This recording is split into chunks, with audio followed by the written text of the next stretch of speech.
পয়গম্বর আল্লাহর বাড়িতে পৌঁছে গেলেন। আল্লাহর বাড়িতে পৌঁছার পর আমার আল্লাহ জিজ্ঞেস করলেন, নবী আমার, আপনি আমার জন্য কি নিয়ে এসেছেন? নবী আমার ডাক দিয়া কও, গো আল্লাহ, আমি আপনার জন্য নিয়ে এসেছি আত্তাহিয়াত, আমি আপনার জন্য পবিত্রতা নিয়ে এসেছি। আপনার জন্য আর কি আনবো? আর কি আনার আছে? দুনিয়ায় মিষ্টি ছিল, দুনিয়ায় আপেল কমলা ছিল, মালটা ছিল, দুনিয়ায় বিস্কিট ছিল, এখন তো আর এখানে কোনো কিছু নাই।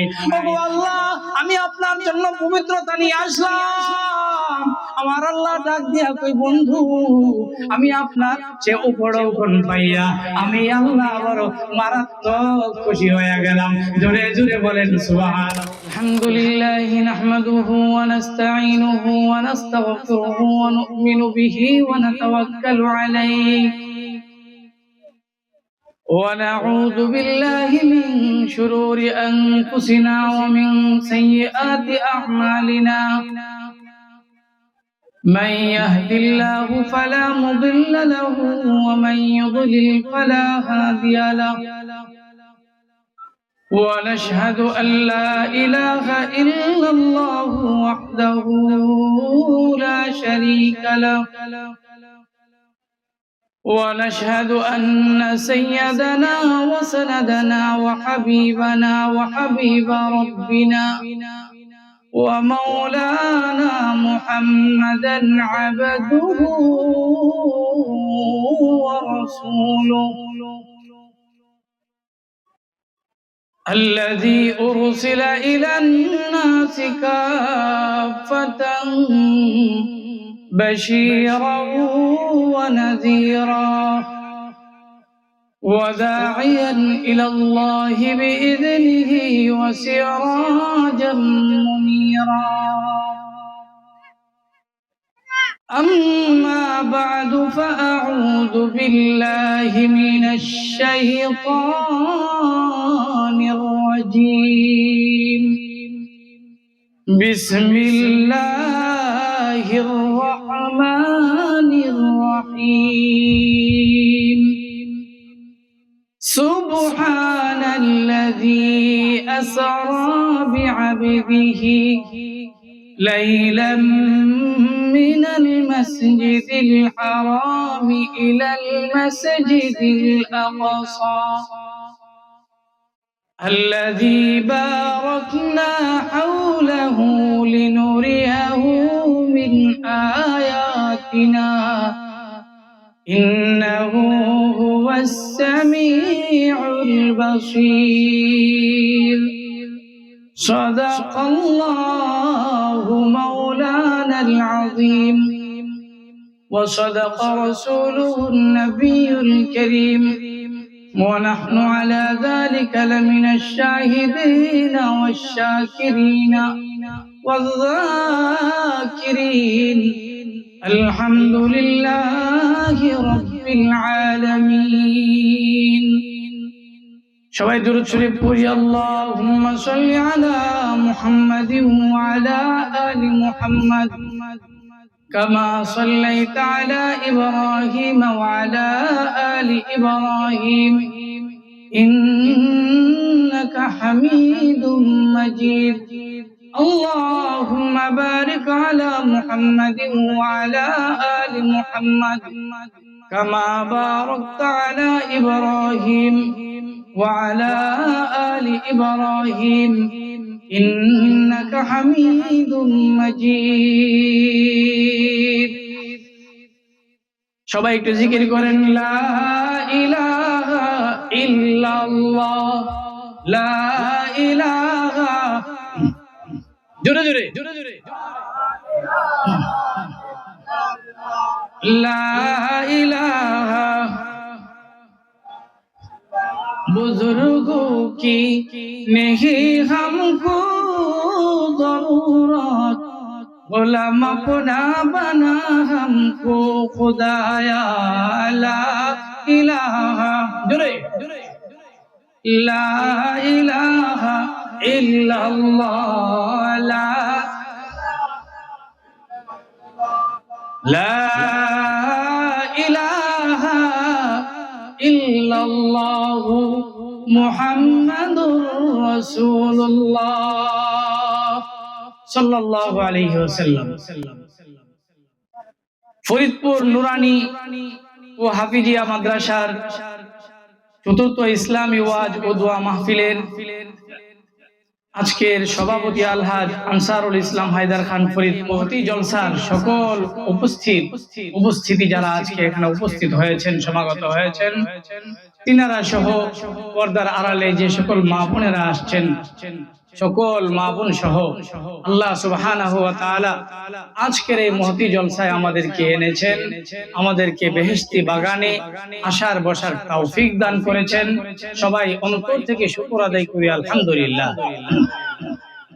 সবাই একটু সামনের দিকে আগায় বসি, একটু সামনের দিকে আগাই। ভাই ভাই রহমত কি সামনে না পিছনে? বলেন সামনে না পিছনে?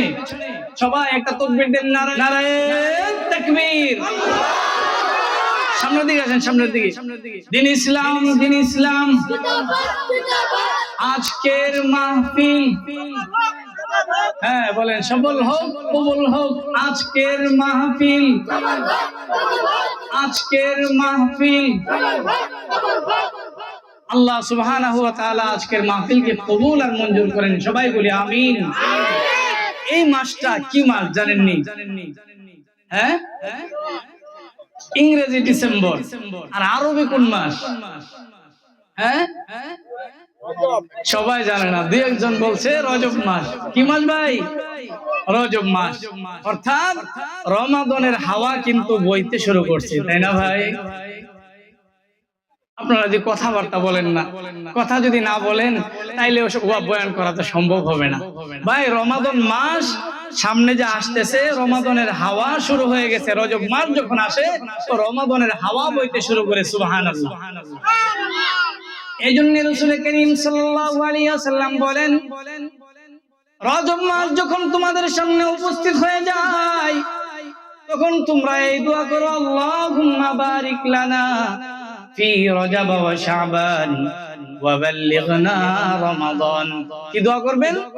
আল্লাহুম্মা, সবাই আমার সাথে পড়েন, আল্লাহুম্মা বারিক লানা ফি রজব ওয়া শাবান ওয়া বাল্লিগনা রমাদান। অর্থ হলো, ওগো আল্লাহ, আপনি আমাদের সবাইকে রজব এবং শাবানে পরিপূর্ণ বরকত নসিব করে দিন। এই দুই মাস আমাদের জন্য পূর্ণ বরকত পূর্ণ বানায়া দিন, এবং মাহে রমাদান পর্যন্ত আল্লাহ আমাদের হায়াত আপনি বাড়ায়া দিন। সবাই জোরে জোরে বলি আমিন। আল্লাহ আমাদের সবাইকে রজব এবং শাবান বরকত পূর্ণ করেন। রমাদানে সবাই যেন 20 তারাবি, 20 টাকার তারাবি এবং 30টা রোজা রাখতে পারি। আল্লাহ যেন আমাদেরকে তৌফিক দান করে। সবাই বলি আমিন। মেরে মুহতারাম দোস্ত বুজুর্গ, আমার নবী, আপনার নবী, রাহমাতুল লিল আলামিন, সাইয়্যিদুল মুরসালিন, খাতামুন নবিয়্যিন, তিনি এই মাসে, রজব মাসে, তিনি আল্লাহ সুবহানাহু ওয়া তাআলার পক্ষ থেকে দাওয়াতের মাধ্যমে তিনি মেরাজ করিয়েছেন। এই কথা সত্য না মিথ্যা? আরো জোরে কোন সত্য না মিথ্যা?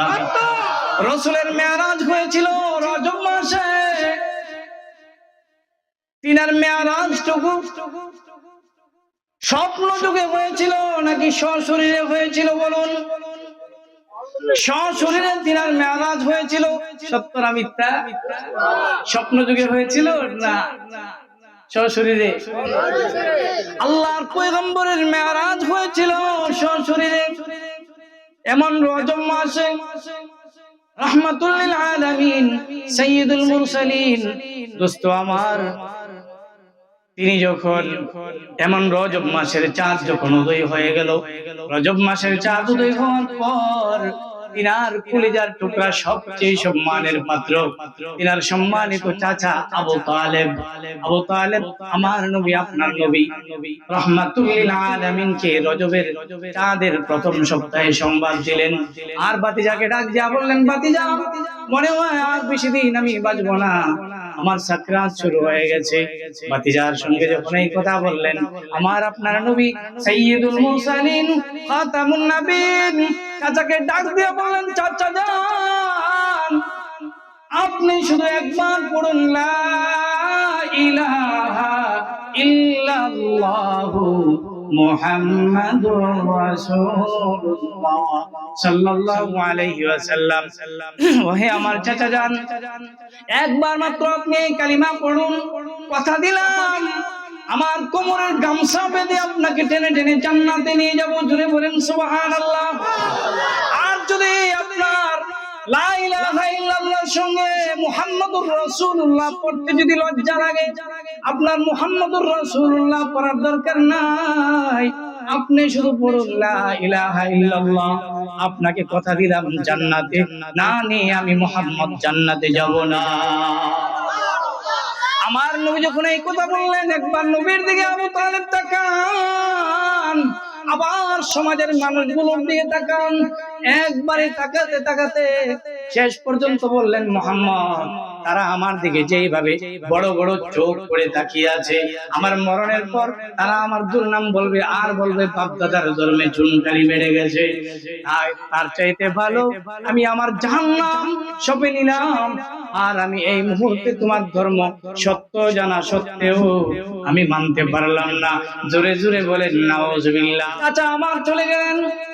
চাচা রজব মাসের প্রথম দিনে চলে যাওয়ার পর, প্রথম সপ্তাহে চাচা চলে যাওয়ার পর হযরতে উম্মাহাতুল মুমিনিন খাদিজাতুল কুবরা রাদিয়াল্লাহু আনহা আল্লাহর পয়গম্বরের ব্যথা কষ্টগুলো দেখতে পেয়ে আল্লাহর পয়গম্বরকে বললেন, পয়গম্বর, আপনি এত কাঁদছেন এত কাঁদছেন, আপনার দু চোখ দিয়ে নালা বয়ে যাচ্ছে। পয়গম্বর গো, এত কান্না করবেন না, আপনার কষ্টগুলো দুঃখগুলো দুভাগে বিভক্ত করে একটা ভাগ আমি খাদিজাকে আপনি দিয়া দিন। জোরে বলা যাবে কি মারহাবা। খাদিজাতুল কুবরা বললেন, পয়গম্বর, আপনার কষ্টগুলো দুভাগে বিভক্ত করে একটা ভাগ আপনি আমাকে দিয়ে দিন। আর পয়গম্বর আলাইহিস সালাতু ওয়াস সালাম খাদিজাতুল কুবরা রাদিয়াল্লাহু আনহার কথা শুনে মনে কিছুটা প্রশান্তি পাইলেন। রজব মাসের দ্বিতীয় সপ্তাহে খাদিজাতুল কুবরা রাদিয়াল্লাহু আনহাও চলে গেলেন। আল্লাহর নবীকে আল্লাহ মেরাজ কেন করিয়েছিলেন? আল্লাহ তিনটা কারণে মেরাজ করিয়েছিলেন। বলেন কয়টা কারণে? আল্লাহ সুবহানাহু ওয়া তাআলা এক নম্বরে আমাদেরকে জানতে হবে আল্লাহ কেন মেরাজ করিয়েছেন।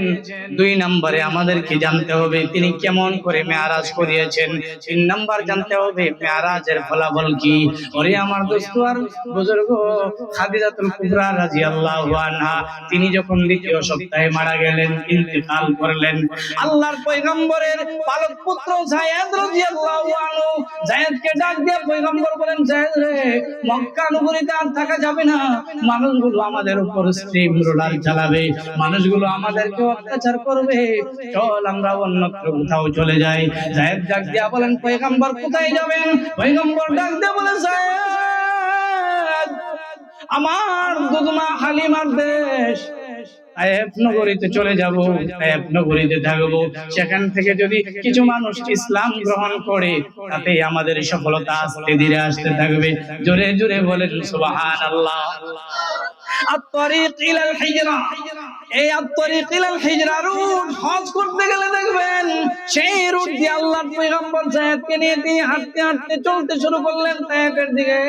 আর তায়েফে যখন যাইলেন, তায়েফে অনেক মানুষ আল্লাহর পয়গম্বরের উপর ইসলাম গ্রহণ করেছে, তাওহীদের বিশ্বাসে তারা লাভবান হয়েছে, আল্লাহর উপর ঈমান আনয়ন করেছে। দোস্ত আর বুজুর্গ, কিছু লোক আল্লাহর পয়গম্বরের উপর ঈমান আনয়ন করে নাই, তারা দুষ্ট, তারা আল্লাহর উপর আল্লাহর পয়গম্বরের উপর অত্যাচার চালিয়ে দিল। আল্লাহর পয়গম্বরকে মারধর করবার জন্য ছোট ছোট বাচ্চাদেরকে লেলিয়ে দিল পয়গম্বরকে মারার জন্য, আর হাতের মধ্যে পাথর উঠিয়ে দিলেন যে মুহাম্মদের পা গুলো, মুহাম্মদের হাতগুলো ভেঙে দাও, আর মুহাম্মদের মাথাটুকু পাথর দিয়ে থেতলিয়ে দাও। জোরে জোরে বলা যাবে কি নাউজুবিল্লাহ। তারা এমন অত্যাচার শুরু করে দিল, এমন অন্যায় অত্যাচার শুরু করে দিল, পয়গম্বরের উপরে তো আক্রমণ শুরু করলো। দোস্ত আর বুজুর্গ, পয়গম্বরকে মারতে মারতে মারতে মারতে আমার নবী, আপনার নবী, এনাকে মারতে মারতে রাস্তায় বসিয়ে দিল। মানুষগুলো আবার হাতে ধরে উঠালো, আবার মারতে মারতে বসিয়ে দিল। আল্লাহর পয়গম্বর অচেতন হয়ে পড়লেন। যখন হুঁশ আসলো, আল্লাহর পয়গম্বর জিজ্ঞেস করলেন, লিমা তাদরিবুন, তোমরা আমারে কেন মারো? তারা বলে, আনতা মাজনুন, তুমি পাগল, এই জন্য তোমাকে মারি। আল্লাহর পয়গম্বর বললেন, লাস্তু বিমাজনুন, আমি তো পাগল না। আবার আল্লাহর পয়গম্বরকে মারতে মারতে জমিনের মধ্যে বসায় দিল। আল্লাহর পয়গম্বর কোন রকম দৌড়ায়া সেই তায়েফের জমিনে একটা খেজুরের বাগান আছে, যেই বাগানটা উতবা এবং সাইবার, সে উতবা এবং সাইবার খেজুরের বাগানের মধ্যে আল্লাহর পয়গম্বর যায়েদকে নিয়ে কোন রকম দৌড়ায়া উঠলেন। আল্লাহর পয়গম্বর তিনি একেবারে অচেতন হয়ে পড়লেন। উতবা ডাক দিয়া বলে, কে আসছে এটা? বলে মুহাম্মদ। তার গোলাম আদ্দাসকে ডাক দিয়া বলে, আদ্দাস, এক গ্লাস আঙ্গুরের রস তাকে খেতে দাও, মুরব্বিকে। আদ্দাস আল্লাহর পয়গম্বরের সামনে আসলেন। আল্লাহর পয়গম্বরকে ডাক দিয়া বললেন, আপনি কে? আল্লাহর পয়গম্বর আঙ্গুরের রস পান করার পর আদ্দাসকে বললেন, আনা মুহাম্মদ। আদ্দাসকে বললেন, তুমি কে? আদ্দাস বললেন, আমার বাড়ি নিনোবা এলাকায়, ইরাকের নিনোবা একটা শহর আছে, বলে আমার বাড়ি নিনোবা শহরে। আল্লাহর পয়গম্বর জিজ্ঞেস করলেন, কোন নিনোবা শহর? যেখানে ইউনুস ইবনে মাত্তা আসছিল, মাত্তার সন্তান ইউনুস নবী যেখানে আসছিল, সেই নিনোবা শহরের কথা বলছো নাকি? এমনি আদ্দাস ডাক দিয়া বলে, পয়গম্বর, নবী ছাড়া এই সংবাদ পৃথিবীতে কেউ জানার কথা না। কত বছর পূর্বে নিনোবা শহরে ইউনুস ইবনে মাত্তা আসছে, আপনি কি করে মক্কা নগরীতে থাইকা আপনি ইউনুস ইবনে মাত্তার কথা শুনলেন? সবাই বলি সুবহানাল্লাহ, আরো যেরকম সুবহানাল্লাহ। আপনি মক্কা নগরীতে থাইকা ইউনুস ইবনে মাত্তার কথা কেমন করে শুনলেন, কেমন করে জানলেন? আল্লাহর পয়গম্বর বললেন, আমি জানবো না, কে জানবে? তিনি তো আমার ভাই, তিনিও ছিলেন আল্লাহর একজন নবী, আমিও হলাম আল্লাহর একজন নবী। আল্লাহর রাসূল বলেন, আনা মুহাম্মদ ওয়ালাকিন্নী আবদুল্লাহি ওয়া রাসূলুহু। আমার আল্লাহ কুরআনুল কারীমে বলেন, বিসমিল্লাহির রহমানির রহিম, মা কানা মুহাম্মাদুন আবা আহাদিম মির রিজালিকুম ওয়ালাকিন রাসূলুল্লাহি ওয়া খাতামান নাবিয়্যিন ওয়া কানা আল্লাহু বিকুল্লি শাইইন আলিমা। আল্লাহ বলেন, তিনি রাসূল এবং শেষ নবী। আর আল্লাহ সুবহানাহু ওয়া তাআলা মুহাম্মদ সাল্লাল্লাহু আলাইহি ওয়াসাল্লামকে শেষ নবী এবং শ্রেষ্ঠ নবী বানায়া পৃথিবীর জমিনে পাঠাইছেন। তিনি হলেন আমার আপনার নবী। জোরে বলা যাবে কি সুবহানাল্লাহ। মেরে মুহতারাম দোস্ত বুজুর্গ, আদ্দাস যখন ইউনুস ইবনে মাত্তার সংবাদ যখন আল্লাহর পয়গম্বরকে দিয়ে দিলেন, এই সংবাদ দিয়ে দেওয়ার পর আদ্দাস সঙ্গে সঙ্গে আল্লাহর পয়গম্বরের উপর ঈমান এনেছে। লা ইলাহা ইল্লাল্লাহু মুহাম্মাদুর রাসূলুল্লাহ। সবাই বলি সাল্লাল্লাহু আলাইহি ওয়াসাল্লাম। মুহতারাম দোস্ত বুজুর্গ, আপনারা যখন হজ করতে যাবেন, যখন তায়েফের মধ্যে জিয়ারত করবেন, তায়েফে এখনো যাইয়া দেখবেন সে উতবা সাহেবের খেজুরের বাগান আছে। খেজুরের বাগানের ভিতরে আদ্দাসের নামে একটা মসজিদ হয়েছে, মসজিদে আদ্দাস। আমরা যখনই যাই সে আদ্দাস মসজিদের মধ্যে 2 রাকাত সালাত আদায় করি। এখনো খেজুরের গাছও আছে, আবার শাকসবজি সেখানে ফলন করা হয়। সে আদ্দাসের নামে একটা মসজিদই হয়েছে। সকলে জোরে জোরে বলেন আলহামদুলিল্লাহ। আল্লাহর পয়গম্বরকে মারতে মারতে কষ্ট দিতে দিতে রক্তে রঞ্জিত করে ফেলেছেন। আল্লাহর পয়গম্বর যায়েদকে ডাক দিয়া বলেন, যায়েদ আর এখানেও থাকা যাবে না, চল মক্কা নগরীতে চলে যাই। আল্লাহর পয়গম্বর মক্কা নগরীতে চলে গেলেন। অচেতন হয়ে পড়লেন হাতিমে কাবায়। আমার আল্লাহ সুবহানাহু ওয়া তাআলা আল্লাহর পয়গম্বরের কষ্টগুলো দেখিয়া আল্লাহর পয়গম্বর ছাতা হারায়া কষ্ট পাইলেন, ব্যথিত হলেন। খাদিজাতুল কুবরা রাদিয়াল্লাহু আনহাকেও হারায়া কষ্ট পাইলেন। আল্লাহর পয়গম্বর তিনি আশ্রয় নেওয়ার জন্য বুদমার দেশ তায়েফের জমিনে গিয়েছিলেন। তায়েফের জমিনে তায়েফবাসীরাও কষ্ট দিল। আল্লাহর পয়গম্বরের আর কোনো জায়গা রইল না। আমার আল্লাহ বলেন, আমার পয়গম্বর বড় কষ্ট পাইছে, আমার পয়গম্বরকে সান্ত্বনা দেওয়ার জন্য আমি আল্লাহ আমার বাড়িতে দাওয়াত করলাম। আমার আল্লাহ সুবহানাহু ওয়া তাআলা একজন ড্রাইভার, একজন হেল্পার, একটা বাহন দিয়া আল্লাহর পয়গম্বরকে হাতিমে কাবা থেকে উঠাইয়া আল্লাহর ঘর, আল্লাহর আরশ পর্যন্ত পৌঁছে দেওয়ার ব্যবস্থা আমার আল্লাহ করেছেন। জুড়ে জুড়ে বলি সুবহানাল্লাহ। আল্লাহ সুবহানাহু ওয়া তাআলা একটা বাহন দিয়ে, একজন ড্রাইভার দিয়ে, একজন হেল্পার দিয়ে একজন যাত্রীকে নেওয়ার জন্য পাঠাইলেন। হযরত জিবরাইল আলাইহিস সালাতু ওয়াস সালাম তিনি হাতিমে কাবায় এসে দেখলেন আল্লাহর পয়গম্বর আলাইহিস সালাতু ওয়াস সালাম রক্তে রঞ্জিত, পায়ের রক্তগুলো আঠালো হয়ে গেছে। নবী আমার কোনো হুঁশ নাই, কোনো কথাবার্তা বলে না। জিবরাইল আলাইহিস সালাতু ওয়াস সালাম নিজের গাল মুবারক সিরাত ইবনে হিশামের ভিতরে এসেছে। আল্লাহর পয়গম্বরের পায়ের তালুতে হযরত জিবরাইল আমিন গাল মুবারক লাগিয়ে দিয়েছে। গাল মুবারক লাগানোর পর আল্লাহর পয়গম্বর এমনি উঠলেন আর বললেন, ওগো জিবরাইল, আপনি তো আল্লাহর সম্মানিত ফেরেশতা, আপনি আমার পায়ের মধ্যে গাল লাগাইলেন, সে আবার কেমন কথা? হযরত জিবরাইল আলাইহিস সালাতু ওয়াস সালাম বললেন, ওগো নবীজি, আপনি এমন অচেতন হইয়া শুয়ে আছেন, আপনার কষ্ট হবে ডাক দিলে, সেই জন্য ডাক দিলাম না। বলে, জিবরাইল কেন আসছো?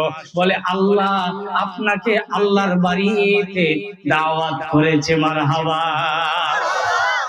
আল্লাহর বাড়িতে দাওয়াত করেছে জিবরাইল। আমাকে যখন তায়েফবাসীরা তায়েফের জমিনে মারলো, তখন তোমরা কোথায় ছিলা? আল্লাহ কেন আমাকে বাঁচালো না? জিবরাইল বলে, ওগো নবীজি, তখন বারবার ছুটে আসতে চেয়েছিলাম, কিন্তু আমার আল্লাহ ধরে রাখে, আসতে দেয় না। বারবার যখন ছুটে আসতেছিলাম, আমার আল্লাহ বলেন, মুহাম্মদের দিকে আমি যত তাকাই তত আমার ভালো লাগে। আমার পয়গম্বরকে আমি যে পরিমাণ তায়েফের জমিনে আমি রক্তে রঞ্জিত করেছি, আমার নবীকে আমি যে পরিমাণ কষ্ট দিয়েছি, কষ্টের কারণে আমার নবীর কষ্টের বিনিময়ে আমি আমার নবীর উম্মতদের গুনাহ মাফ করে দিব। জোরে বলা যাবে কি সুবহানাল্লাহ? আরো জোরে সুবহানাল্লাহ। এমন নবী পাইছি আমরা, খুশি না বেজার? আরো জোরে কোন খুশি না বেজার? আল্লাহু আকবার। আল্লাহর পয়গম্বর বললেন, আল্লাহর নবীকে মারতে মারতে যখন পাথর দ্বারা আঘাত করতে করতে যখন রক্তে রঞ্জিত করে দিয়েছে, আল্লাহর নবী ডাক দিয়া বলল, তোমরা মাইরো না, মাইরো না কাফের, মাইরো না, তোমরা মাইরো না, মাইরো না কাফের, মাইরো না। আমি নবী, আল্লাহর নবী, পাগল না। সবাই আমার সাথে বলেন, তোমরা মাইরো না, মাইরো না কাফের, মাইরো না, তোমরা মাইরো না, মাইরো না কাফের, মাইরো না। আমি নবী, আল্লাহর নবী, পাগল না। আমার নবী আপনার নবী বারবার যখন বলতেছিল আমি পাগল না, আমি নবী, আমি আল্লাহর পক্ষ থেকে প্রেরিত, আল্লাহ সুবহানাহু ওয়া তাআলা আল্লাহর নবীর দিকে তাকায়া ছিলেন। আল্লাহর নবীর এই অবস্থাগুলো দেখে আমার আল্লাহ সুবহানাহু ওয়া তাআলা আনন্দ পাচ্ছেন যে আল্লাহর নবীর এই কষ্টের কারণে আল্লাহর নবীর উম্মতদেরকে আল্লাহ মাফ করে দিতেছে। জোরে বলা যাবে কি সুবহানাল্লাহ।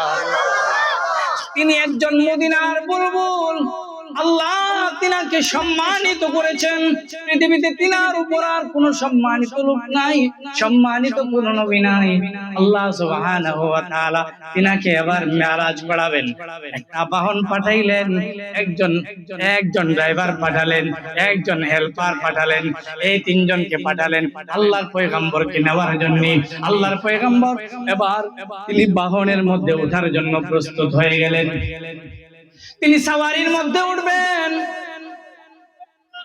আর সাওয়ারিটা একটু লাফালাফি করতেছে, নাচানাচি করতেছে। জিবরাইল আলাইহিস সালাতু ওয়াস সালাম আল্লাহর পক্ষ থেকে দোয়া শিক্ষা দিলেন, ওগো নবীজি,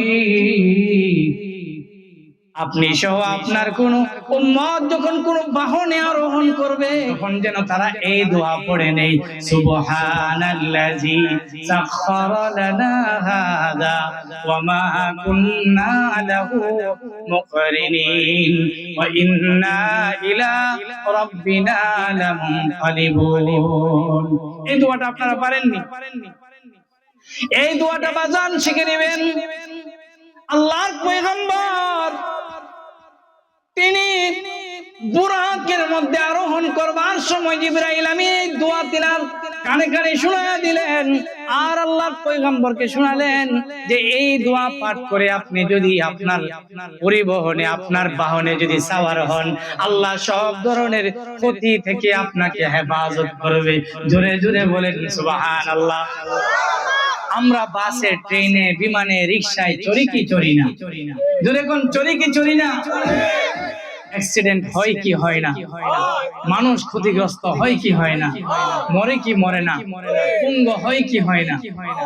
আল্লাহ রাসূল আমাদেরকে এখান থেকে শিক্ষা দিয়েছেন, যখনই আমরা কোন পরিবহনে আরোহণ করব আমরা এই দোয়াটা সবাই শিখে নিব, সুবহানাল্লাযী সাখখারা লানা হাযা ওয়া মা কুন্না লাহু মুকরিনিন ওয়া ইন্না ইলা রাব্বিনা লামুনকালিবুন। এই দোয়াটা পড়ে নিব। ঠিক আছে না ভাই?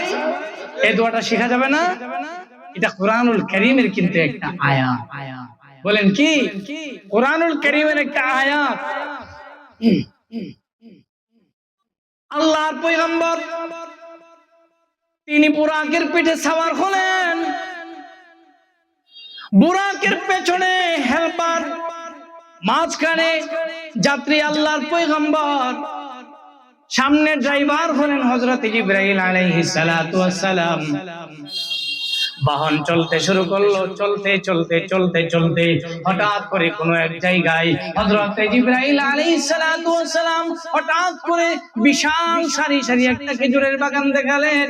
বিশাল খেজুরের বাগান দেখাইয়া আল্লাহ পয়গম্বরকে লক্ষ্য করে বললেন, ওগো নবীজি, এই যে সুন্দর খেজুরের বাগান তো দেখা যায়, এই বাগানটা আপনার কাছে পছন্দ হয় কিনা?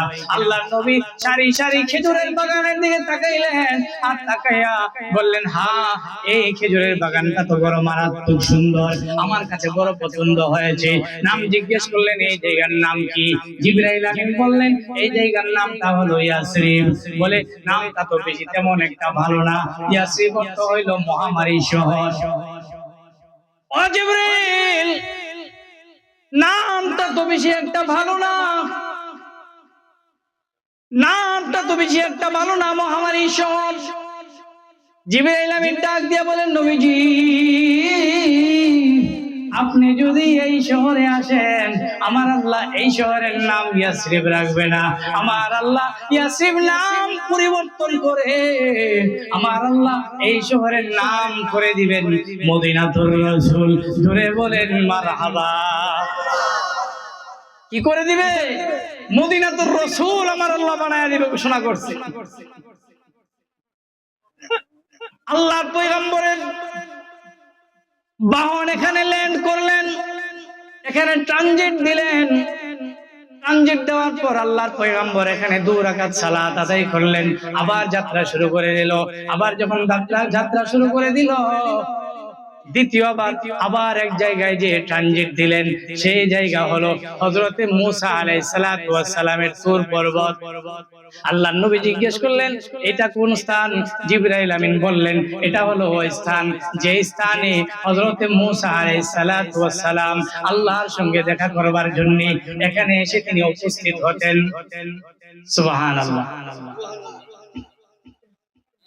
طه ما أنزلنا عليك القرآن لتشقى إلا تذكرة لمن يخشى تنزيلا ممن خلق الأرض والسماوات العلى الرحمن على العرش استوى له ما في السماوات وما في الأرض وما بينهما وما تحت الثرى وما تلك بيمينك يا موسى قال هي عصاي أتوكأ عليها وأهش بها على غنمي ولي فيها مآرب أخرى সবাই বলি আলহামদুলিল্লাহ।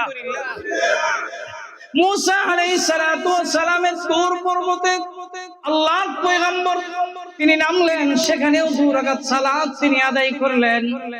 মেরে মোহতারাম দোস্ত বুজুর্গ, আবার যখন বাহনটি চলতে শুরু করলো, মোহতারাম দোস্ত বুজুর্গ, আল্লাহর পয়গম্বরকে নিয়ে আবার তৃতীয় এক জায়গায় ট্রানজিট যখন দিলেন, তৃতীয় জায়গায় ট্রানজিট দেওয়ার পর আল্লাহর পয়গম্বর জিজ্ঞেস করলেন, জিবরাইল এই জায়গার নাম কি? বলে এই জায়গা হলো হযরতে শুআয়ব আলাইহিস সালাতু ওয়াস সালামের দেশ। হযরতে শুআয়ব আলাইহিস সালাতু ওয়াস সালাম 36টা বছর মানুষকে দাওয়াত করেছে, বিনিময়ে একটা মানুষও ঈমান আনয়ন করে নাই। এই দেখাটা নবীকে, এই এলাকাটা দেখাইলেন। আল্লাহর পয়গম্বর সেখানেও 2 রাকাত সালাত আদায় করলেন, আবার চলতে শুরু করলেন। মোহতারাম দোস্ত বুজুর্গ, আল্লাহর পয়গম্বরের প্রেমিক আজকে যারা বসা আছেন, আল্লাহর পয়গম্বরের মেরাজ সম্পর্কে এই রজব মাসে আপনাদেরকে জানতে হবে। কেমন করে মেরাজ শুরু হলো, কেমন করে আল্লাহর পয়গম্বরের মেরাজ হলো, জানার দরকার আছে না নাই? আমরা সবাই কি নবীকে ভালোবাসি? আর জোরে কোন, আমরা সবাই কি নবীকে ভালোবাসি? কে কে ভালোবাসেন হাত উঠান। নারে তাকবীর। দিন ইসলাম, দিন ইসলাম। ওগো মাওলাই কারীম, আল্লাহ ফরিদপুরের জমিনে আজকের এই মাহফিলে আল্লাহ এই ফরিদপুর নুরানি হাফিজিয়া মাদ্রাসার উদ্যোগে আল্লাহর পয়গম্বরের ভালোবাসার ওয়াজ চলছে। আল্লাহ কতগুলো মানুষ আল্লাহ তোমার পয়গম্বরের ভালোবাসা বুকে ধারণ করেছে। আজকে মেরাজের আলোচনা শুনিয়া আল্লাহ তোমার প্রতি এবং তোমার হাবিবের প্রতি ভালোবাসা এবং প্রেম আরো বেড়ে যাবে। কথা বলেন ঠিক কিনা? আল্লাহ সুবহানাহু ওয়া তাআলা আজকের এই মাহফিল কবুল করেন বলি আমিন। আল্লাহর পয়গম্বর সাল্লাল্লাহু আলাইহি ওয়াসাল্লাম আবার যখন তিনার বাহন চলতে শুরু করেছে দোস্ত, চলতে চলতে সেই জেরুজালেম বাইতুল আকসা মসজিদে আকসার মধ্যে যখন পৌঁছে গেল, যে আকসা সম্পর্কে আল্লাহ সুবহানাহু ওয়া তাআলা ইসরা এবং মিরাজ সম্পর্কে 15 নম্বর পারার প্রথম আয়াতে কারিমা আল্লাহ বলেন, সুবহানাল্লাযী আসরা বিআবদিহি লাইলাম মিনাল মাসজিদিল হারাম ইলাল মাসজিদিল আকসা আল্লাযী বারাকনা হাওলাহু লিনুরিয়াহু মিন আয়াতিনা ইন্নাহু হুয়াস সামিউল বাসীর। সবাই বলি আলহামদুলিল্লাহ। আল্লাহ বলেন ওই পবিত্র সত্তা, সুবহান। আল্লাহ বলেন সুবহান, ওই পবিত্র সত্তা আল্লাযী আসরা বিআবদিহি লাইলাম মিনাল মাসজিদিল হারাম ইলাল মাসজিদিল আকসা, যিনি রাতের স্বল্প সময়ের ভিতরে আল্লাহর পয়গম্বরকে মসজিদে হারাম থেকে মসজিদে আকসা পর্যন্ত পৌঁছিয়ে দিয়েছেন। সুবহানাল্লাহ। আল্লাযী বারাকনা হাওলা লিনুরিয়াহু মিন আয়াতিনা ইন্নাহু হুয়াস সামিউল বাসীর।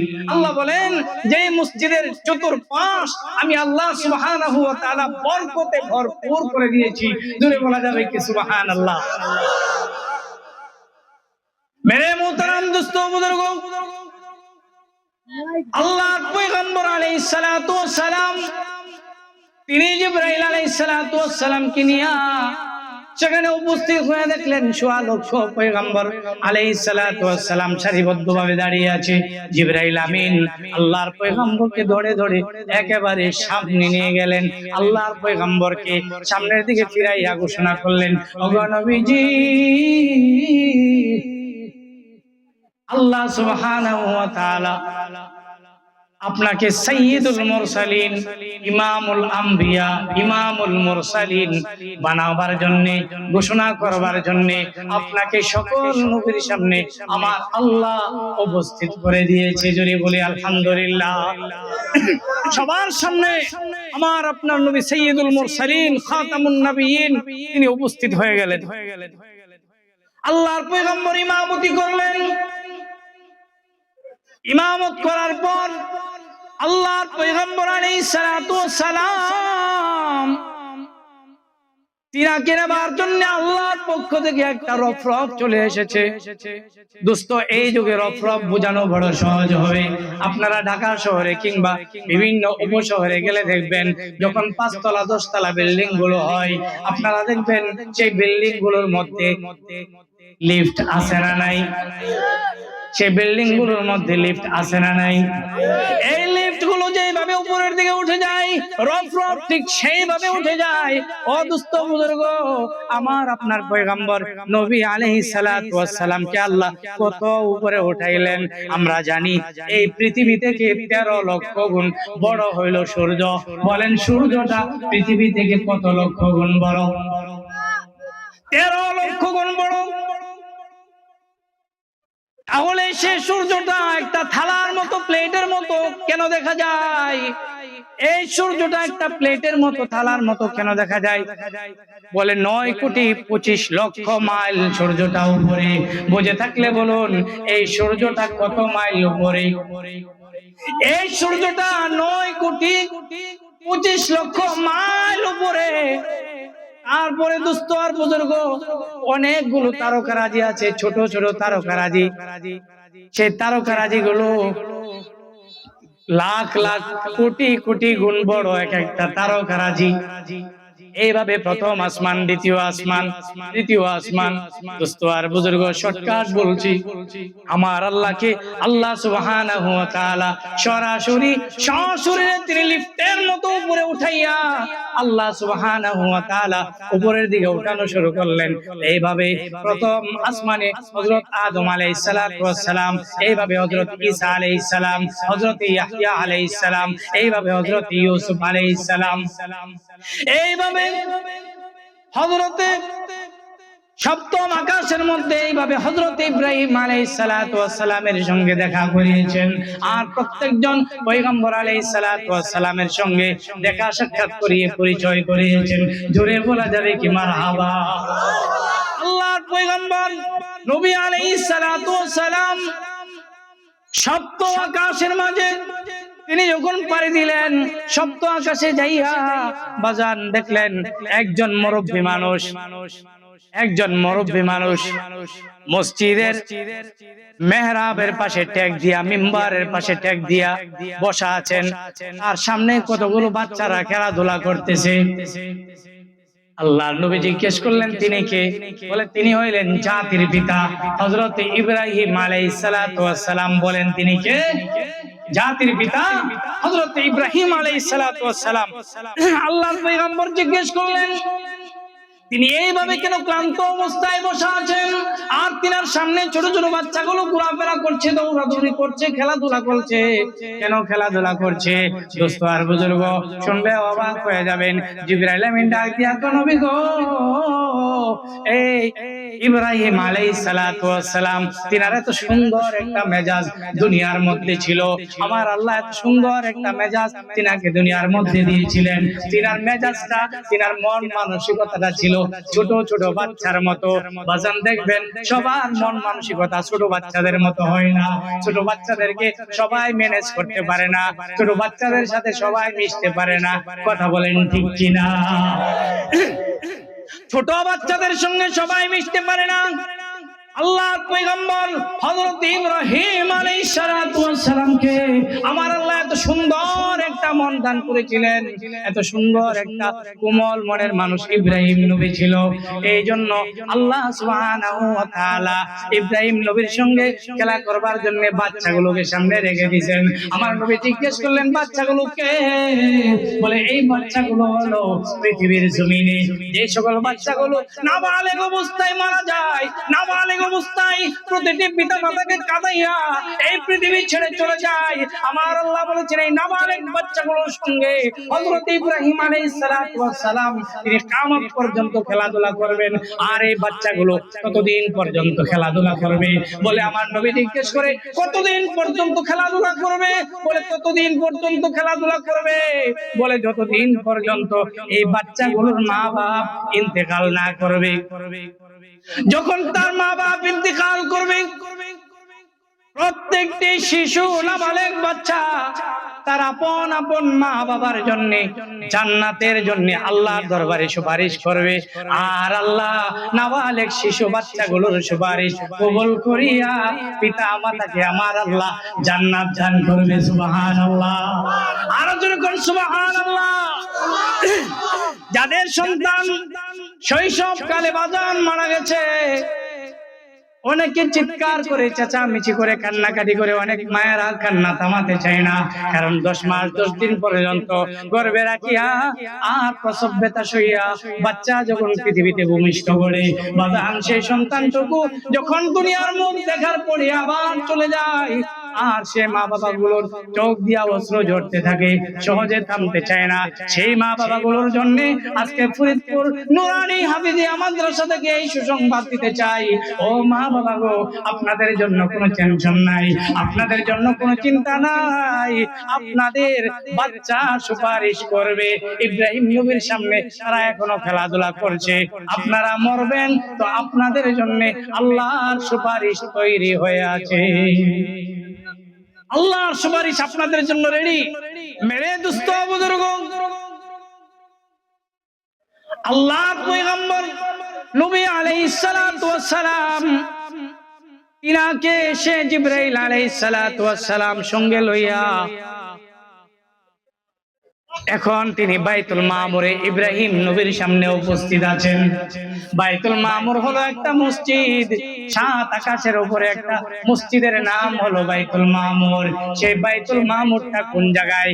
ওরে আমার দোস্ত আর বুজুর্গ, সেই বাইতুল মামুর হলো হাদিস শরীফের মধ্যে এসেছে খানে কাবা বাইতুল্লাহ বরাবর সেই বাইতুল মামুর উপস্থিত। জোরে বলা যাবে কি মারহাবা? বাইতুল্লাহ বরাবর সে বাইতুল মামুর। সবাই একটু জোরে জোরে জিকির করে লা ইলাহা ইল্লাল্লাহ। ইনকিলাবের অসরমুদের লা ইলাহা ইল্লাল্লাহ, লা ইলাহা। যাই গো যে তাই কুরিয়ে সে তাই, যাই গো যে তাই কুরিয়ে সে তাই, বিপ্লবেরি লাল কিল্লা লা ইলাহা, লা ইলাহা ইল্লাল্লাহ মুহাম্মাদুর রাসূলুল্লাহ। এমন নবী দোস্ত পাইলাম যে নবীর উপর আর কোন নবী নাই। যে নবীর উপরে আর কোন নবী নাই, তিনি সাইয়্যিদুল মুরসালিন, তিনি ইমামুল মুরসালিন, তিনি খাতামুন নবিয়্যিন। এই নবী কত দামি, সামনে আলোচনা শুনলে বুঝতে পারবেন। বাইতুল মামুরের মধ্যে হযরত ইব্রাহিম আলাইহিস সালাতু ওয়াস সালামের সঙ্গে দুস্ত সাক্ষাৎ হয়েছে। কুরআনুল কারীমে আমার আল্লাহ বলেন বিসমিল্লাহির রহমানির রহিম ওয়াত-তুর ওয়া কিতাবিম মাসতুর ফি রাক্কিম মানশুর ওয়াল বাইতিল মা'মুর والسقف المرفوع والبحر المسجور إن عذاب ربك لواقع ما له من دافع يوم تمور السماء مورا وتسير الجبال سيرا فويل يومئذ للمكذبين আবার সূরাতুন নজমের ভিতরে আল্লাহ বলেন ইনদা সিদরাতিল মুনতাহা ইনদাহা জান্নাতুল মাওয়া। আল্লাহ সুবহানাহু ওয়া তাআলা তিনি আল্লাহর পয়গম্বরকে নিজের একেবারে কাছাকাছি ডেকে নিয়েছেন। জিবরাইল আলাইহিস সালাতু ওয়াস সালাম এবার বাইতুল মামুর থেকে সিদরাতুল মুনতাহা পর্যন্ত পৌঁছে দিয়েছেন। সিদরাতুল মুনতাহা থেকে আল্লাহর আরশে আজিমে পৌঁছে গেছেন। আল্লাহর সঙ্গে সাক্ষাৎ হয়েছে। আরে দোস্ত আমার বুজুর্গ, আল্লাহর সঙ্গে সাক্ষাৎ হওয়ার পরে আপনারা জানেন অনেক ধরনের কথোপকথন হয়েছে। আমার আল্লাহ জিজ্ঞেস করেছেন ওগো নবীজি আপনি আমার জন্য কি নিয়ে আসছেন? বিয়াই যখন বিয়ের বাড়িতে যায়, বিয়ার বাড়িতে গেলে কতগুলো হাদিয়া, কতগুলো উপঢৌকন নিয়ে যায়। কথা বলেন ঠিক কিনা? আরো জোরে কোন ঠিক কিনা? বিয়ায় যখন বিয়ার বাড়িতে যাই 2 কেজি মিষ্টি নেয়। বিয়ায় যদি ডায়াবেটিস আক্রান্ত হয়, মিষ্টি যদি নাও খায়, ফল ফলাদি নেয় কি নেয় না? ফল ফ্রুট নেয় কি নেয় না? কারণ আল্লাহর নবী বলেছেন বিয়ার বাড়িতে গেলে, আত্মীয়র বাড়িতে গেলে, অসুস্থ রোগী দেখতে গেলে হাত খালি নিয়ে যাইতে নাই, কোনো না কোনো কিছু হাতে নিয়ে যাওয়া সুন্নত। জোরে বলেন সুবহানাল্লাহ। বিয়ার বাড়িতে গেলে খালি হাতে যাওয়া যায় না, খালি হাতে যাওয়া উচিত না, কিছু না কিছু নিতে হয়। কিন্তু আমাদের সমাজে দেখবেন বহু বিয়াই এক বিয়াই আরেক বিয়ার বাড়িতে চলে যায় খালি হাতে। বাজানিটা উচিত না, কেপটা মানুষ নিতে চাই না, তার হাতে বিয়ার বাড়ির জন্য হাদিয়া গিফট ওঠে না। কথা কোন ঠিক কিনা? আরো জোরে কোন ঠিক কিনা? এমন আছে না? আপনাদের দিকে আছে কিনা আমি জানি না, আমি দেখছি এমন আছে। আরো জোরে কোন? আল্লাহু আকবার। আলহামদুলিল্লাহ প্যান্ডেল পুরা ভরে গেছে, প্যান্ডেল পুরা ভরে গেছে। সবাই আর একটু সামনের দিকে চেপে চেপে বসেন। সবাই বলে নারে তাকবীর। আরো জোরে আওয়াজটা হয় না। নারে তাকবীর। দিন ইসলাম, দিন ইসলাম।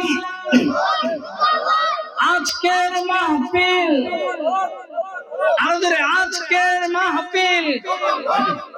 আজকের মাহফিল আপনারা খুশি না বেজান?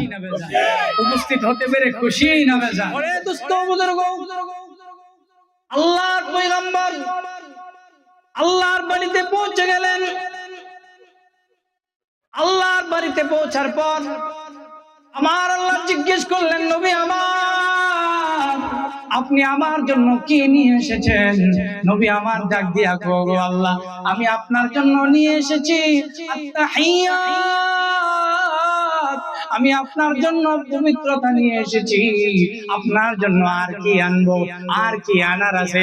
দুনিয়ায় মিষ্টি ছিল, দুনিয়ায় আপেল কমলা ছিল, মালটা ছিল, দুনিয়ায় বিস্কিট ছিল, এখন তো আর এখানে কোনো কিছু নাই।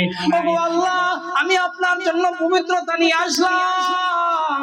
আমার আল্লাহ ডাক দিয়া কই বন্ধু, আমি আপনার সে উপঢৌকন পাইয়া আমি আল্লাহ বড় মারাত্মক খুশি হয়ে গেলাম। জোরে জোরে বলেন সুবহানাল্লাহ। ওরে আমার দোস্ত, আল্লাহর পয়গম্বর তিনার সঙ্গে অনেক কথাবার্তা বললেন, আল্লাহর পয়গম্বরকে সান্ত্বনা দিলেন। আল্লাহর পয়গম্বরকে বললেন, নবীজি আপনি চাচা হারাইছেন, আপনি জন্মের আগে বাবা হারাইছেন, জন্মের পরে মা হারাইছেন, আবার আপনি চাচাও হারাইছেন, আপনার সঙ্গিনী কেউ হারাইছেন, তায়েফের জমিনে মার খাইছেন, এই জন্য মেরাজ করাইলাম। আর সম্মান দিয়া আমি আল্লাহ এমন ভাবে আকাশের উপরে আপনাকে মেরাজ করাইলাম। আমার আল্লাহ ডাক দিয়া কই, নবীজি ও নবীজি, আমি আপনাকে মেরাজ করাইলাম কেন জানেননি? আমি আজকে মেরাজের মাধ্যমে আমি আপনাকে তিনটি জিনিস দান করব, তিনটি উপহার আমি আপনাকে দিয়া দিব। বলেন কয়টা উপহার দিবে? আরো জোরে কোন কয়টা? আরো জোরে বলেন কয়টা? আরো জোরে বলেন কয়টা?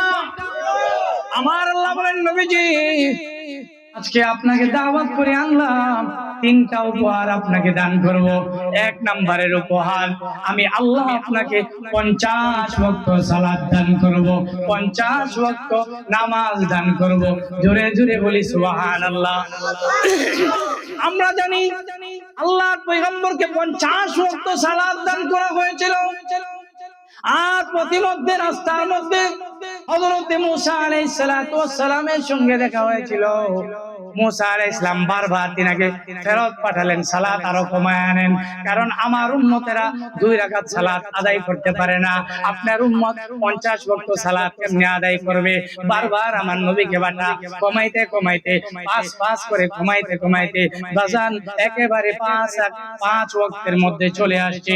5 ওয়াক্ত সালাতে আমার আল্লাহর দেওয়া উদ্দেশ্য ছিল। আমার আল্লাহ ডাক দিয়া বলেন, নবীজি শুনে নেন, আমি আপনার উম্মতের জন্য এই কথা ঘোষণা করলাম, আপনার যে উম্মত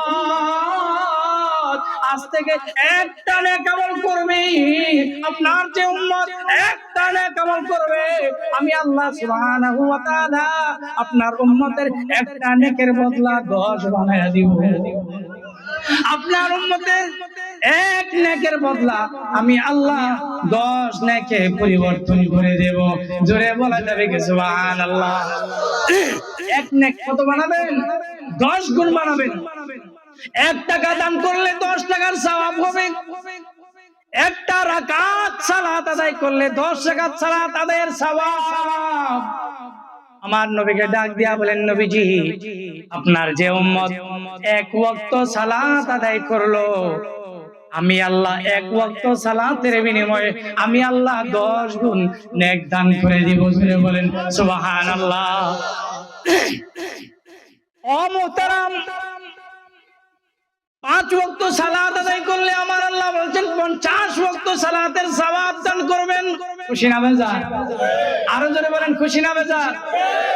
এটা হলো 1 নম্বরের উপর কোন, 1 নম্বরের উপর কোন, 2 নম্বরের উপর কোন। আল্লাহ নবীকে আমার আল্লাহ ডাক দিয়া বললেন, ওগো নবীজি সূরা বাকারার শেষ 2টা আয়াত আছে না নাই? আরো জোরে কোন আছে না নাই? বলে আপনার যে উম্মত সূরা বাকারার শেষ 2 আয়াতে কারিমা রাতের বেলা পাঠ করবে, আমার আল্লাহ বলেছেন রাতের বেলা ঘুমাইয়া সেই বান্দা সারা রাত তাহাজ্জুদের সওয়াব পেতে থাকবে। সুবহানাল্লাহ। শুধু তাই না, যেই ব্যক্তি সূরাতুল বাকারার শেষ 2 আয়াতে কারিমা পাঠ করবে, আমার আল্লাহ সব ধরনের বিপদ আপদ থেকে সে বান্দাকে সব ধরনের বিপদ আপদ থেকে হেফাজত করবে। জিন্নাতের শয়তানি, জিন্নাতের ওয়াসওয়াসা হোক, জিন্নাতের খারাপি হোক, জিন্নাতের ফিতনা হোক, শয়তানের শয়তানি হোক, মানুষের কুমন্ত্রণা হোক, মানুষের জাদু হোক, মানুষের ব্ল্যাক ম্যাজিক হোক, যত ধরনের কালো জাদু আছে আমার আল্লাহ বলেন সব ধরনের কালো জাদু দূর করে দিবে যেই ব্যক্তি সূরাতুল বাকারার শেষ 2 আয়াত পাঠ করবে। সূরাতুল বাকারার শেষ 2 আয়াত আল্লাহ আমাদের সবাইকে মুখস্থ করার তৌফিক দান করেন বলি আমিন। কোন 2 আয়াত জানেন? বিসমিল্লাহির রহমানির রহিম। আমানার রাসূল আমানা আর-রাসূলু বিমা উনজিলা ইলাইহি মির রাব্বিহি أنزل إليه من ربه والمؤمنون كل آمن بالله وملائكته وكتبه ورسله لا نفرق بين أحد من رسله وقالوا سمعنا وأطعنا غفرانك ربنا وإليك المصير لا يكلف الله نفسا إلا وسعها لها ما كسبت وعليها ما اكتسبت ربنا لا تؤاخذنا إن نسينا أو أخطأنا ربنا ولا تحمل علينا إصرا كما حملته على الذين من قبلنا ربنا ولا تحملنا ما لا طاقة لنا به واعف عنا واغفر لنا وارحمنا أنت مولانا فانصرنا على القوم الكافرين সবাই বলি আলহামদুলিল্লাহ। এই সূরাতুল বাকারার শেষ দুই আয়াতে কারিমা যে ব্যক্তি পাঠ করবে আমার আল্লাহ বলেন সব ধরনের বিপদ আপদ আমার আল্লাহ 24 ঘন্টার জন্য দূরীভূত করে দিবে সুবহানাল্লাহ।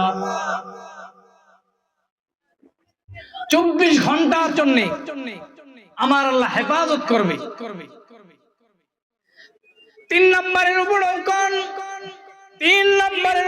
কোন আল্লাহর পয়গম্বরকে ডাক দিয়া বললেন নবীজি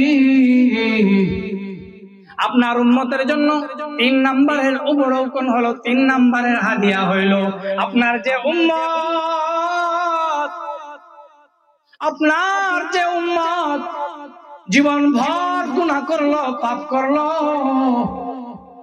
একবার আমি আল্লাহর ভয়ে আমি আল্লাহর ভালোবাসায় আমি আল্লাহর মায়া মহব্বতে আর আপনার মায়া মহব্বত ভালোবাসায় আপনার যে উম্মত আল্লাহর দরবারে তওবা করবে আল্লাহ বলেন লা তাখনাতু মিন রাহমাতিল্লাহ আল্লাহ কোনদিন তাকে নৈরাশ করবে না। আল্লাহ বলেন যে উম্মত আমি আল্লাহর দরবারে তওবা করে জিন্দেগীর গুনার জন্য মাফ চাইবো আমি আল্লাহর কথা দিলাম সে উম্মতের জিন্দেগীর সব গুনাহ মাফ করে দেব। আরো জোরে বলেন সুবহানাল্লাহ। সারা জিন্দেগী ভর গুনাহ করলো কিন্তু আল্লাহর দরবারে একবার দু চোখের পানি ছাইরা আল্লাহরে বলল আল্লাহ তোমারে ঠিক মতো চিনি নাই তোমার নবীরও ঠিক মতো ভালোবাসতে পারি নাই আল্লাহ দিনের বুঝতো তেমন ছিল না আল্লাহ শেষ বয়সে যাইয়া তো কোরআন হাদিস বুঝছি আল্লাহ তোমার দরবারে তওবা করি আল্লাহ যৌবনকালে যত গুনাহ করলাম তুমি আমার জিন্দেগীর সব গুনাহ maaf করে দাও। তখন আল্লাহ বান্দার জিন্দেগীর সব গুনাহ maaf করে দিবে। আল্লাহর দরবারে খালেস ভাবে তওবা করার দরকার আছে না নাই? আরো জোরে কোন আছে না নাই? মেরে মোহতারাম দোস্ত বুজুর্গ আল্লাহর পয়গম্বর নবী আলাইহিস সালাতু ওয়াস সালাম তিনি মেরাজ করে তিনি দুনিয়ায় আসলেন আমাদের জন্য তিনি এই হাদিয়াগুলো নিয়ে আসছেন আর আমার নবীকে ঘোষণা করে দিলেন আমার আল্লাহ আমার নবী যখন আমার আল্লাহকে বললেন আল্লাহ আমি তো মেরাজে আসলাম সশরীরে ঊর্ধ্বগমন আমার নসিব হয়েছে ওগো আমার প্রভু আমি আমার উম্মতের জন্য কি নিয়ে যাব আমার আল্লাহ ডাক দিয়ে নবীজি আমি আপনাকে খালি হাতে ফিরাইয়া দিব না ওগো নবীজি আমি আপনাকে 5 ওয়াক্ত সালাত দান করলাম হাদিস শরীফের মধ্যে এসেছে আসসালাতু মিরাজুল মুমিনিন আমার আল্লাহ ঘোষণা করে দিলেন ওগো নবীজি আপনার যে উম্মত দৈনিক 5 বার সালাত আদায় করবে আমি আল্লাহ 5 বার সালাতের মধ্যে আমি স্বয়ং আল্লাহ তাদেরকে মেরাজ নসিব করিয়ে দেব। আরো জোরে বলেন সালাত হলো তাদের জন্য মেরাজ আপনার উম্মতের জন্য সালাত হলো মেরাজ আসসালাতু মিরাজুল মুমিনিন। আরে দোস্ত আর বুজুর্গ যে ব্যক্তি সালাত আদায় করে না, যে ব্যক্তি আল্লাহর ইবাদত বন্দেগী করে না, ওই ব্যক্তির মধ্যে আর পশুর মধ্যে কোনো পার্থক্য নাই।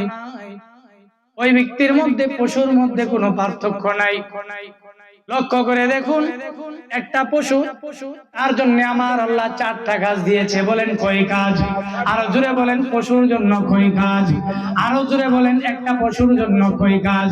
আমার আল্লাহ বলেন একটা পশুর জন্য হলো 4 কাজ। 1 নম্বরে পশু খায়। কি করে? 1 নম্বরে পশু খায়, 2 নম্বরে পশু পায়খানা করে, 3 নম্বরে পশু ঘুমায়, 4 নম্বরে বাজান পশু তার যৌন চাহিদা নিবারণ করে। এই 4টা কাজ হলো পশুর। আমার আল্লাহ ডাক দিয়া কই, বন্ধু,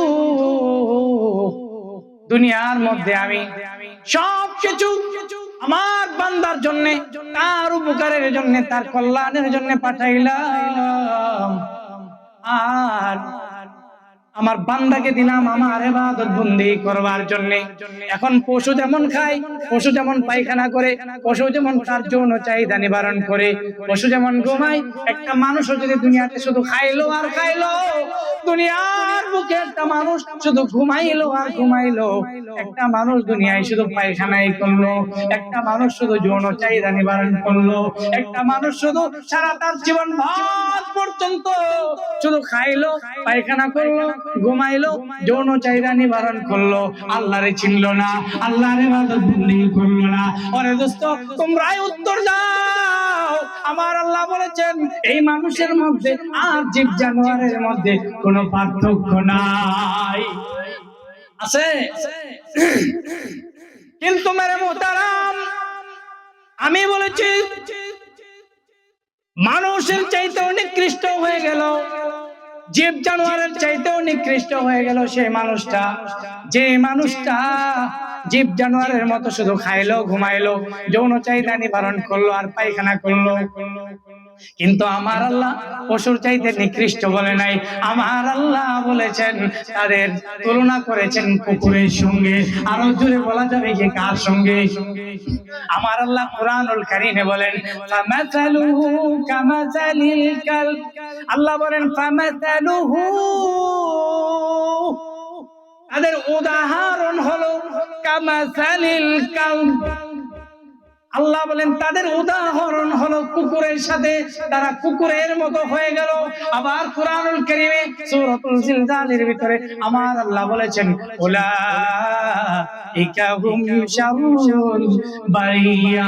পৃথিবীতে এমন কতগুলো মানুষ আছে যারা শুনিয়াও শুনে না, দেখিয়াও দেখে না, বুঝিয়াও বুঝে না। হুজুর কত বুঝাইলো, বোঝার চেষ্টা করে না, এক কানে শুনিয়া আরেক কানে বাজান বের করে দিল। আল্লাহ বলেন, ওয়ালাহুম আযানুল্লাহ ইয়াসমাউনা বিহা ওয়ালাহুম আ'য়ুনুল্লাহ ইউবসিরুনা বিহা ওয়ালাহুম আযানুল্লাহ ইয়াসমাউনা বিহা। যারা দেখাও দেখলো না, শুনিনাও শুনলো না, আমার আল্লাহ বলেন, উলাইকা কাল আনআম বাল হুম আযাল। তারা চতুষ্পদ জন্তুর চাইতেও নিকৃষ্ট, তারা চতুষ্পদ জন্তুর চাইতেও নিকৃষ্ট। এই জন্য বাজান আল্লাহ কুকুরের সঙ্গে জীব জানোয়ারের সঙ্গে তুলনা করেছেন। আমরা জীব জানোয়ারের মতোই থাকবো নাকি আল্লাহর খাঁটি আবেদ বান্দা আর রাসূলুল্লাহর খাঁটি আশিক উম্মত হব? আল্লাহর খাঁটি বান্দা হব না জীব জানোয়ারের মতো থাকবো? জোরে কোন? আল্লাহর খাঁটি বান্দা হওয়ার দরকার আছে না? আরো জোরে কোন, আছে না নাই? আল্লাহর খাঁটি বান্দা হতে হবে। আল্লাহ আমাদেরকে ইবাদতের জন্য পাঠাইছেন, সকল জীব জানোয়ারকে আমাদের কল্যাণের জন্য পাঠাইছেন। এখন জীব জানোয়ার যা করে আমরাও যদি তাই করি, তাহলে জীব জানোয়ার আর আমাদের মধ্যে কোনো পার্থক্য নাই। মেরে মোহতারাম দোস্ত বুজুর্গ, আমাদের যিনি আদি পিতা ছিলেন হযরত আদম আলাইহিস সালাতু ওয়াস সালাম, আল্লাহ আদম আলাইহিস সালাতু ওয়াস সালামকে এমন 4টা বৈশিষ্ট্য আমার আল্লাহ দান করেছিলেন। এই চারটা বৈশিষ্ট্য বাজান আল্লাহর জমিনে কোনো মানুষকে আমার আল্লাহ দেয় নাই, আল্লাহর জমিনে কোনো নবীকেও আমার আল্লাহ দান করে নাই। এমন চারটা বৈশিষ্ট্য বাজান আমাদের আদি পিতা হযরত আদম আলাইহিস সালাতু ওয়াস সালামকে আমার আল্লাহ দান করেছিলেন। তার মধ্যে বাজান এক নম্বরের বৈশিষ্ট্য হলো আমার আল্লাহ বলেন আদমকে আমি আল্লাহ সরাসরি আমার হাত দ্বারা বানাইছি। জোরে জোরে বলা যাবে কি সুবহানাল্লাহ। আমার আল্লাহ ডাক দিয়া কই বন্ধু আমি আমার আদমকে সরাসরি মাটি দিয়া বানাইছি। কি দিয়া বানাইছি? খলাকতাহু মিন নার ওয়া খলাকতাহু মিন তিন। আল্লাহ বলেন আমার বন্ধু আদম আলাইহিস সালাতু ওয়াস সালামকে আমি সরাসরি মাটি দিয়ে বানাইলাম। 3 নম্বরের গুণাগুণ বাজান আমার আল্লাহ কয় এই আদম আলাইহিস সালাতু ওয়াস সালামের 3 নম্বরের বৈশিষ্ট্য আমার আল্লাহ কয় আদম রে আমি সম্মান দিয়া সমস্ত ফেরেশতাদেরকে হুকুম দিয়া আমি আল্লাহ সুবহানাহু ওয়া তাআলা আদমের পায়ে আমি আল্লাহ সকল ফেরেশতাদেরকে আমি সিজদা করিয়েছি। সুবহানাল্লাহ। কয় নাম্বার বললাম? হ্যাঁ 3 নাম্বার। 4 নম্বরে আমার আল্লাহ বলেন আদমের ভিতরে আমি আল্লাহ সরাসরি ফুৎকার দিলাম। কুরআনুল কারীমে আমার আল্লাহ বলেন ফানাফাখতু ফীহি মির রূহি ফাকাউ লাহু সাজিদিন। জোরে বলেন সুবহানাল্লাহ। আমার আল্লাহ বলেন ফানাফাখতু ফীহি মির রূহি সরাসরি আমি আল্লাহ আদমের ভিতরে আমার রূহ দিলাম, ফুৎকার দিলাম। 5 নম্বরে আমার আল্লাহ ডাক দিয়া কয় আদমকে 5 নম্বরের এমন বৈশিষ্ট্য দান করলাম পৃথিবীর কোন মানুষকে কোন নবীকে আমি আল্লাহ দেই নাই। সেই বৈশিষ্ট্যটা বাজান আমার আল্লাহ ঘোষণা করা জানায়া দিবেন। আল্লাহ বলেন কিয়ামত পর্যন্ত যত মানুষকে যত বিদ্যা শিক্ষা দেওয়া হবে, যত মানুষ যত কিছু গবেষণা করবে, যত তথ্য প্রযুক্তি আসবে, এমন কোন জিনিস নাই, এমন কোন ব্যাপার নাই যেগুলোর জ্ঞান আমি আল্লাহ আদমকে শিক্ষা দেই নাই। জোরে জোরে বলা যাবে কি মারহাবা। কুরআনুল কারীমের ভিতরে আমার আল্লাহ বলেন ওয়া আল্লামা আদামাল আসমাআ কুল্লাহা সুম্মা আরাদাহুম আলাল মালাইকা ফাকালা আনবিউনি বিআসমাই হাউলাই ইন কুনতুম সাদিকিন। সুবহানাল্লাহ। আমার আল্লাহ ডাক দিয়া কয় আদম আলাইহিস সালাতু ওয়াস সালামকে 5টা বৈশিষ্ট্য গুণা বলে দিয়েছি।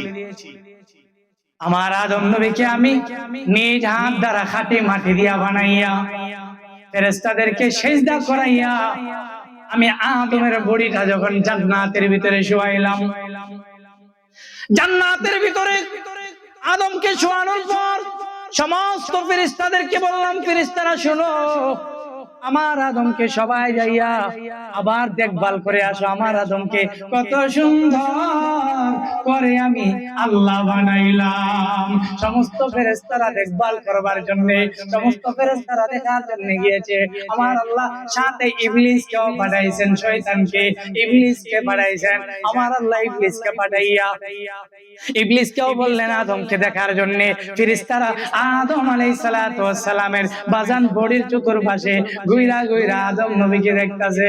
ও বাজান আদম নবীকে ঘুরে ঘুরে দেখতেছে আর শয়তান চতুর্পাশে শুধু ঘুরে ঘুরে দেখে নাই, শুধু ঘুরে ঘুরে দেখে নাই, আদম নবীর মুখটা দেখছে একটু হা করা আছে। ও বন্ধুরা আমার, ফরিদপুরের ভাইয়ারা আমার, আদম নবীর মুখ দিয়া শয়তান ইবলিস ভিতরে প্রবেশ করেছে। বলেন কোথায় প্রবেশ করেছে? আদম নবীর বডির ভিতরে প্রবেশ করেছে শয়তান ইবলিস। বডির ভিতরে প্রবেশ করিয়া একেবারে পায়খানার রাস্তা দিয়া বের হয়েছে। আর বের হইয়া সমস্ত ফেরেশতাদেরকে ঘোষণা করা জানায়া দিল, সমস্ত ফেরেশতাদেরকে ঘোষণা কইরা জানায় দিল, ও ফেরেশতারা রে, জানোনি আমার আল্লাহ যে আদমরে মাটি দিয়া বানাইলো, আমি নিজে আদমের ভিতরে ঢুকলাম, আদমের ভিতরে ঢুকিয়া আমি আদমের ভিতরে কোনো কিছু দেখতে পাই নাই। আদমের ভিতরে আল্লাহর শপথ করে বলি, আল্লাহর কসম করে বলি, আদমের ভিতরে কিচ্ছু নাই, কিচ্ছু নাই, আদমের ভিতরে কিচ্ছু নাই। তবে আমি আদমের একেবারে দুধের 4-5 আঙ্গুল নিচে, আদমের সেই বুকের বাম সাইডে দুধের 4-5 আঙ্গুল নিচে একটা মাংসের টুকরা দেখেছি। বলেন কি দেখেছি? একটা মাংসের টুকরা বাজান দেখেছি। সেই মাংসের টুকরা যদি দুনিয়াতে আমি আদম সন্তানকে ওয়াসওয়াসা দেওয়ার ক্ষেত্রে এই দুধের টুকরা, এই মাংসের টুকরাটুকু যদি আমার জন্য কোনো বাধা বিঘ্নতার কারণ না হয়, তবে আদম সন্তানকে ওয়াসওয়াসা দেওয়া কোনো ব্যাপার না, কোনো ব্যাপার না। শয়তান ডাক দিয়া বলল, তবে এই মাংসের টুকরার মধ্যে কোনো দরওয়াজা নাই, কোনো জানালা নাই, তার ভিতরে ঢুকতে পারি নাই, তার ভিতরে কি আছে জানি না। সবাই জোরে জোরে বলেন আল্লাহু আকবার, আরো জোরে বলেন আল্লাহু আকবার। কষ্ট হইতেছে? শেষ করে দিব আমি এখনই। আরো জোরে বলেন আল্লাহু আকবার। ইবলিস বলল, সে মাংসের টুকরার মধ্যে কোনো দরওয়াজা নাই, কোনো জানালা নাই। ও বাজান, সেই মাংসের টুকরার নাম হলো কলব। সেটার নাম কি বলেন? কলব। এই কলবটা বাজান মরিচা পড়ে, মরিচা পড়ে কি পড়ে? দুনিয়াতে লোহার মধ্যে যেমন ঝংকার পড়ে, ঠিক তেমনি ভাবে আদম সন্তান যখন গুনাহ করে, গুনাহের কারণে এই কলবের মধ্যে মরিচা পড়ে। একটা আয়না দেখবেন বাজান কত পরিষ্কার থাকে। আমাদের মা বোনদেরকে বলবেন, যেখানে মা বোনেরা ঝাড়ু দিয়া যেখানে প্রতিদিন ময়লাগুলো জমায়, সেই জমা জায়গার মধ্যে একটা আয়না যদি আপনি ফেলে রাখেন, প্রতিদিন যদি মা বোনেরা ঝাড়ু দিয়া সে আয়নার মধ্যে যদি ধুলাবালি গুলো ফেলে, আপনারা বলুন সে আয়না দিয়া চেহারা দেখা যাবে নি? আরো জোরে কোন দেখা যাবে নি? আবার যখন আপনি সে আয়নাটা পরিষ্কার করে দিবেন, আবার আপনার চেহারা দেখা যাবে। ঠিক তেমনি ভাবে বাজান গুনাহ করতে করতে এই মাংসের টুকরাটা একেবারে জং পড়ে যায়, একেবারে দিলে জং পড়ে যায়। যখন বান্দা তাওবা করে, আমার আল্লাহ সেই দিলের জংগুলো দূর করে আবার মুমিন বান্দাকে চাঙ্গা মুমিন বানায়া দেন। জোরে জোরে বলি আলহামদুলিল্লাহ। বাজান, সেই ইবলিস, সেই শয়তান কেন শয়তান হলো? সেই শয়তানকে আমার আল্লাহ কেন শয়তান বানালেন? খুবই গুরুত্বপূর্ণ কথা, খুব মনোযোগ সহ শুনবেন। শেষ কথা বাজান, এই শয়তানকে আমার আল্লাহ শয়তান কেন বানাইলেন? আমার আল্লাহ কয়, এই শয়তানকে আমি একটা কারণে শয়তান বানাইলাম। এই শয়তান বাজান এমন কোন আল্লাহর দপ্তর নাই, আল্লাহর এমন কোন জমিন নাই যেখানে শয়তানের সিজদা পড়ে নাই। শয়তানের সব জায়গায় সিজদা পড়ছে, সব জায়গায় শয়তানের সিজদা পড়েছে, কিন্তু আল্লাহর হুকুম মানিয়া একটা সিজদা শুরু করে নাই। বলেন কয়টা সিজদা? এত সিজদা করলো, আল্লাহর হুকুম মানিয়া একটা মাত্র সিজদা করে নাই। আদম নবীকে সিজদা করে নাই। একটা সিজদা না করার কারণে, আল্লাহর হুকুম না মানার কারণে আমার আল্লাহ লানতের তক শয়তানের গলায় ঝুলিয়ে দিয়েছে। আমার আল্লাহ বলে, আবা ওয়াস্তাকবারা ওয়া কানা মিনাল কাফিরিন। বন্ধুরা আমার, শয়তান আল্লাহর হুকুম না মানিয়া একটা সিজদা না করার কারণে আমার আল্লাহ যদি শয়তানকে লানতের তক গলার মধ্যে ঝুলায়া দেন, আমরা প্রতিদিন 5 ওয়াক্ত নামাজের মধ্যে কমপক্ষে 40টা সিজদা আছে। কতটা সিজদা আছে বলেন? আরো জোরে বলেন কয়টা? 5 ওয়াক্ত নামাজের ভিতরে বাজান 17 রাকাত নামাজ আছে। 17 রাকাত নামাজের মধ্যে 34টা সেজদা আছে। কয়টা সেজদা? 3 রাকাত বেতের আছে, 3 রাকাত বেতের মধ্যে 6টা সেজদা। মোট কয়টা হইল? আরো জোরে কোন। এতগুলো মানুষ বাজান মাঠ ভরপুর, তারপরে আওয়াজ নাই কেন? আরো জোরে বলেন। শয়তান যদি একটা সেজদা আল্লাহর হুকুম মানিয়া একটা সেজদা অমান্য করার কারণে বাজান শয়তানের গলায় যদি আল্লাহ লানতের তক ঝোলান, তাহলে আমরা যে প্রতিদিন 40টা সেজদা যে মিস করতেছি, আমাদের অবস্থা কি হবে? আরো জোরে কোন, কি হবে? হিসাব দিতে হবে কি হবে না? আরো জোরে কোন, হবে কি হবে না? এই সালাতের হাদিয়া আল্লাহর পয়গম্বর আমাদের জন্য মেরাজ থেকে নিয়ে আসছেন। এই জন্য বাজান এই রজব মাসে আমাদের জন্য মেরাজের শিক্ষা হলো সালাত, মেরাজের শিক্ষা হলো নামাজ। বলেন মেরাজের শিক্ষা কি? আরো জোরে কোন, মেরাজের শিক্ষা কি? আমরা কি সবাই 5 ওয়াক্ত নামাজ পড়বো? আমার আল্লাহ কই বাজান, এই ব্যক্তি আল্লাহ দরবারে মুতাওয়াজ্জিহ হয়ে দাঁড়াইলো, আমার আল্লাহ বলেন আসামিকে যেমন ভাবে হাত বেরি পড়ায়, আসামিকে যেমন ভাবে হাত বেরি পড়ায়, বান্দা যখন একেবারে পুত পবিত্র হইয়া, বান্দা যখন ওযু বানাইয়া, বান্দা যখন একটা আসামির মতো হাত করার মতো 2 হাত পাতিয়া যখন আল্লাহর দরবারে দাঁড়াই, আমার আল্লাহ বলেন আমার বান্দার সামনে আমার বড় লজ্জা লাগে। আমি বান্দার কাছে জানতে চাই, ও বান্দা তুমি আমার কাছে কি চাও? বান্দা যখন রুকু করে, আমার আল্লাহ বলেন বান্দা রুকু করলে আমার বান্দার রুকুর সময় আমি আল্লাহ 300 উট কুরবানের সওয়াব তার আমলনামায় লিখে দেই। জোরে জোরে বলেন সুবহানাল্লাহ। আমার আল্লাহ বলেন আমার বান্দা যখন সেজদায় যায়, আমার বান্দা সেজদায় গেলে আমি আল্লাহ ঘোষণা করেছি আমার বান্দার এক একটা সেজদার বিনিময়ে আমি আল্লাহ গোলাম আজাদ করার সওয়াব লিখে দেই। আর আমার আল্লাহ কয় আমার বান্দা 2 রাকাত সালাত পড়িয়া আমার দরবারে যখন 2 হাত উঁচু করিয়া, আমার বান্দা 2 হাত তুলিয়া আমার দরবারে যখন বলে প্রভু, ওগো প্রভু জিন্দেগি ভর শুধু গুনাহ করলাম, পাপ করলাম, ওগো প্রভু তোমার দরবারে ফরিয়াদ করলাম আমার জিন্দেগির সব গুনাহগুলো মাফ করে দাও। আল্লাহ তাআলা আমাদের সকলের জিন্দেগির সব গুনাহ মাফ করে দেন। সবাই বলে আমিন, সবাই বলে আমিন।